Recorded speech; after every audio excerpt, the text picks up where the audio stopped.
Hey, folks, welcome to this edition of Pro Football Alliance Conversation and partnership with B-Hawk Live. Arlington Lane, a.k.a. the A-Train. Joining me today on this show is Vice President of Team Business for the St. Louis Battlehawks, Brandon Williams. Brandon, how you doing today, man? I'm doing good, man. It's a beautiful day today, and I get to chop it up about sports and all things Battlehawks, man. So I can't complain at all. A-Train, come on, man. Man, I missed you for Black History Month, man, because I really was trying to get you, on for this program, but everything is fine. We're able to get you on today, so that's the perfect part. But for real, Brandon, talk about the importance of you getting the Battlehawks name out in the St. Louis community. Yeah, it's extremely important because last year a lot of fans missed an opportunity to come to a Battlehawks game because they just didn't know. They didn't know the schedule. They didn't know that people was like, where are y'all playing at? Are y'all playing at the Dome?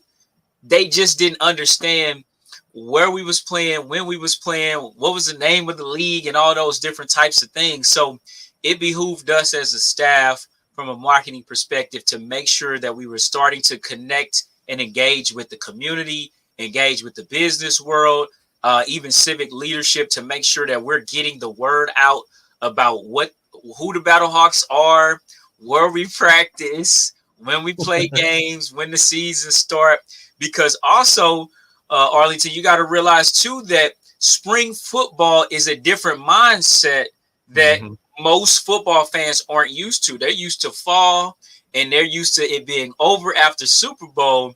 But now when you start having spring football, people start to realize like, oh man, we got state championship for track, and we got AAU, and we traveling for spring break. And so they have to rewire their brain to even comprehend that it's 5 good football games, professional football games, that's going to happen in the spring.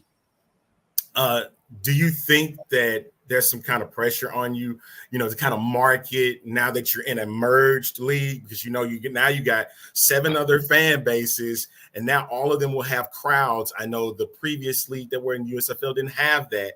Of course, the XFL did, then you subtracted. So do you think there's some pressure on you, to kind of market that now that it's merged? Yeah, I say this, pressure is a privilege, right? So if there's pressure on us, that means that we did something well previously, and now we get the privilege and the opportunity to do it better, right? And so I think the only pressure for me is really saying, hey, we had X amount of fans come to the first home opener and we broke a record. Now we got to do that again, right? I don't care if it's about one person. We need to get one more person in the building. And that is kind of where the pressure is. When you have success, you need to create more success, and that gives you, but again, it's given us an opportunity to do that.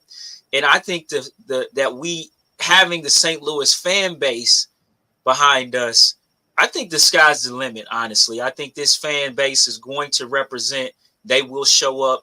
There's going to be at least one more person that knows where we play at and is going to buy a ticket and show up and give us the opportunity to break some more records. Excellent. Talking it over, Brandon Williams, VP of Team Business for the St. Louis Battlehawks.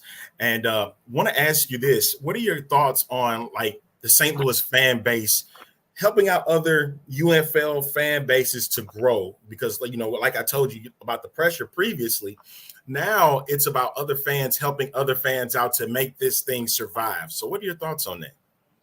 I think that's extremely important, especially when you talk about geographically where all the teams are now. It's not, we've kind of zoned in on a certain geographic location of our country where our teams are north to south, but staying kind of Midwest. I think that was strategically a good, decision to make, to say, hey, that means that these fan bases will be able to travel to away games and show fandom for their teams, even when they go out of market.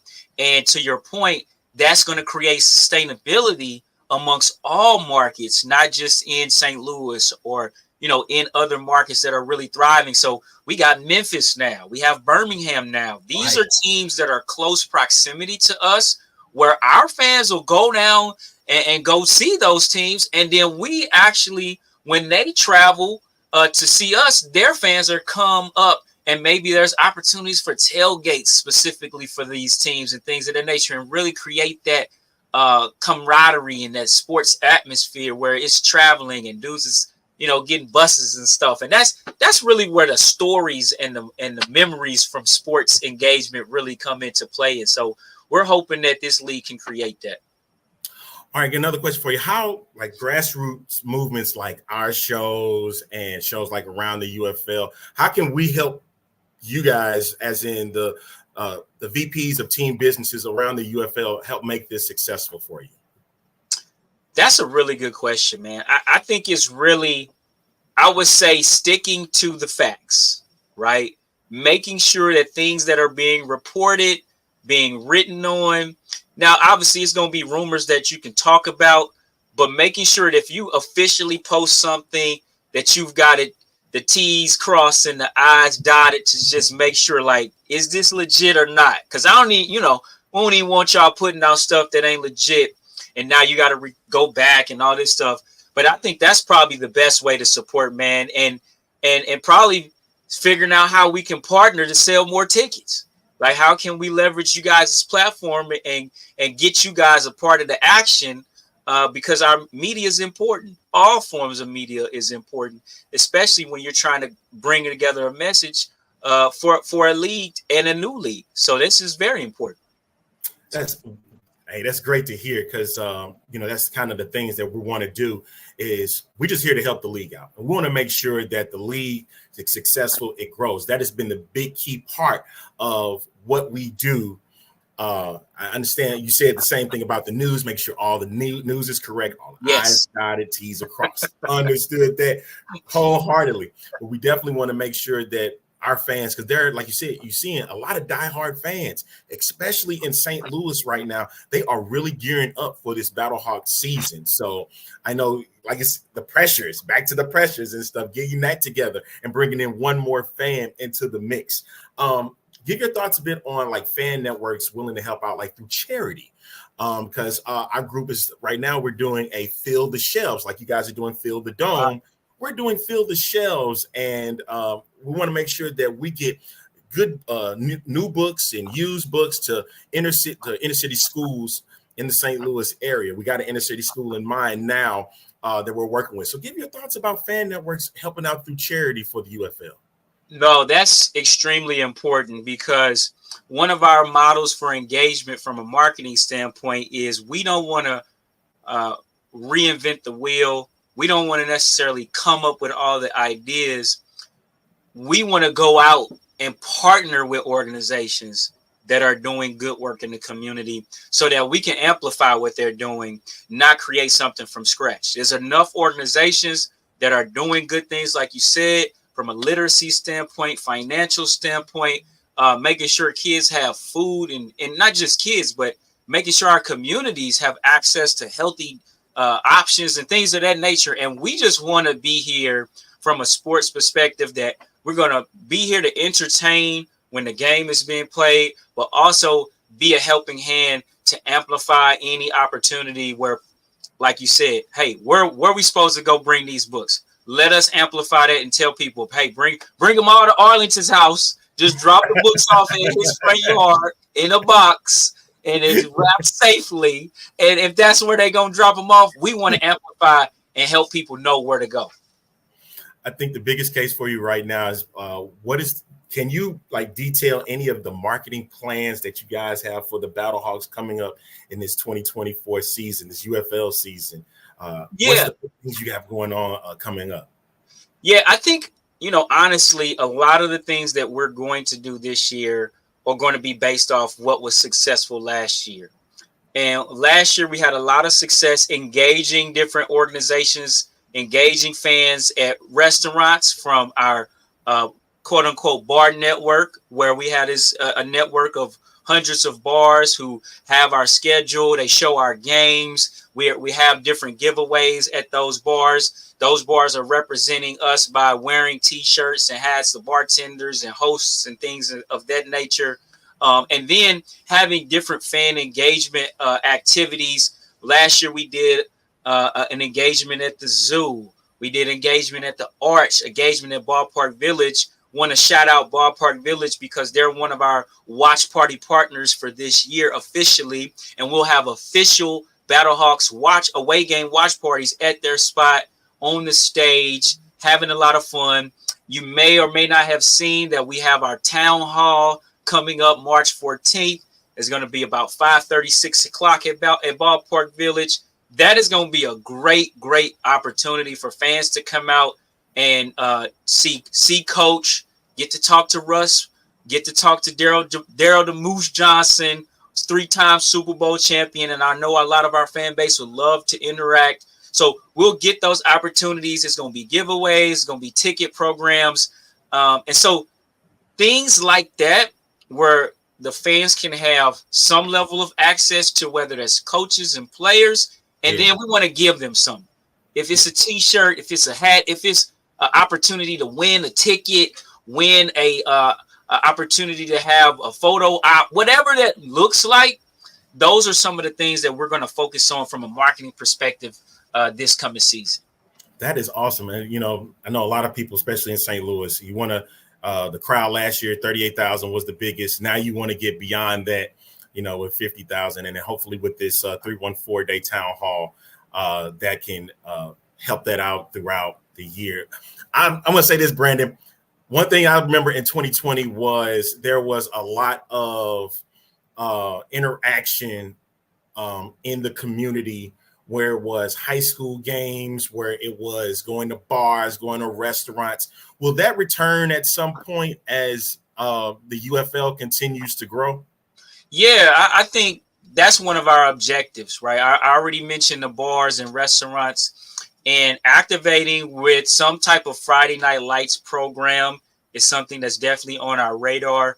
We haven't finalized the partnership of how we want to do it yet, but it's definitely something we want to do. And again, we need partners to work with us that we can come and tag along with what's already being successful in this city. So if it's, you know, for example, if it's a media partner who's already going to specific Friday Night Lights games during the season, why don't we just come partner with them, show up, amplify, bring a tent, bring a table, give away T-shirts, right? We don't need to recreate anything. So we are in talks right now to see what that looks like and try to bring on some sponsors and then partner with organizations who are saying, look, we're going to be at these 10 games throughout the high school season.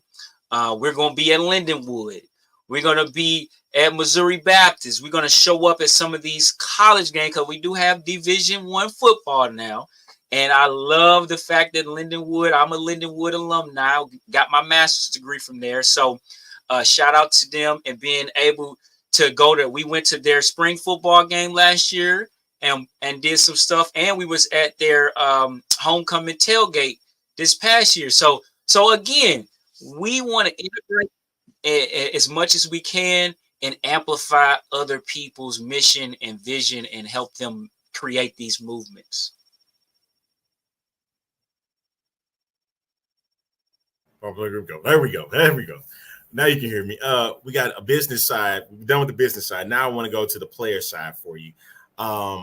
You being a former player, what is your outlook for this version of spring football? And that'll be the last question we got for you. Wow. You in totality or just from, like what we're doing with the Battlehawks? That a mixture of both. You have the totality for that because, of course, this got to work and the game itself has to be the game. So, yeah, you can say the totality of it. Yeah, no, that's a good question, man, because like you said, I'm a former player myself. And when I think back, would a league like the UFL been beneficial to someone like me?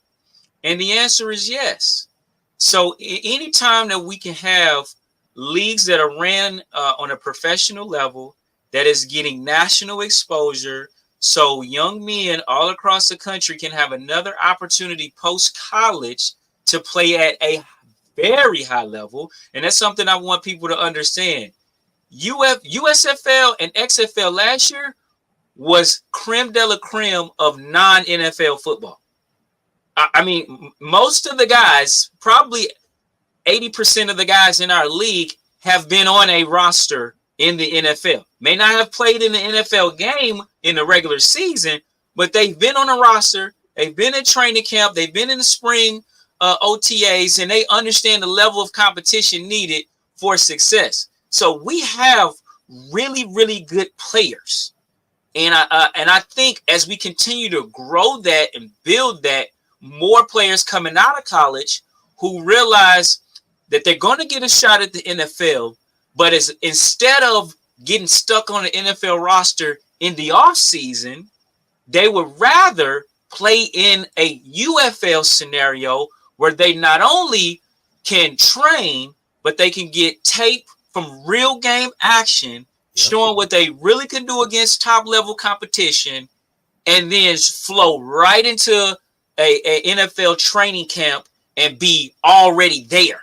Not trying to get there, get your pads right, get your helmet adjusted, speed of the game adjusted. No, I want it to be where when you see a UFL player on a NFL roster, the expectation in camp is that that dude's going to be ready day one. You're going to see a difference between him and the guy who's just been in the offseason training program. That's what I think this league and spring football can really elevate the NFL level. Fantastic stuff, sir. Before you go, hey, tell the people that's watching where they can find you. They can get in touch with you, social media, anything like that. Yeah, give it out to the people. So you can find me on Instagram at I am Brandon MW. That's my Twitter account as well. You can find me on LinkedIn, Brandon M. Williams on LinkedIn. And then you guys can also go find access to single game tickets and season tickets at theufl.com/Battlehawks, or just go to theufl.com and click on the Battlehawks logo. That's where you can find access to our single game tickets and season tickets. We have tickets as low as $18 for you and your family, your friends to have access to an exciting brand of football and supporting the St. Louis community as we continue to support the St. Louis community as well, man. So we're excited. We're hungry. We're ready. I think this team, all the reports I'm getting from training camp is that this is an exciting, fun group of players who are about business, but they have a good time when they're doing it. And so I think we can do better than 7 wins. I think we can do slightly better than that. It's gonna be interesting to see come week 1 and when they take off in Michigan and then to get the home opener right after that. So definitely, sir. Hey, you're never a stranger here. So just make sure. I mean, I'd love to have you back on, and definitely want to get some more information out to the people, especially in the St. Louis community. And even with the other markets, you can figure out ways how you can make your fan base better as well. Thanks so much, Brandon. I want to make sure they know March 30th is not the home opener, but the kickoff to the season. And April 6th is the home opener. We got some cool stuff that's going to be happening that weekend. So stay tuned. All right. That is Brandon Williams, ladies and gentlemen, St. Louis Battlehawks Vice President of Team Business. And we're going to send it back to the studio and be Hawk Live.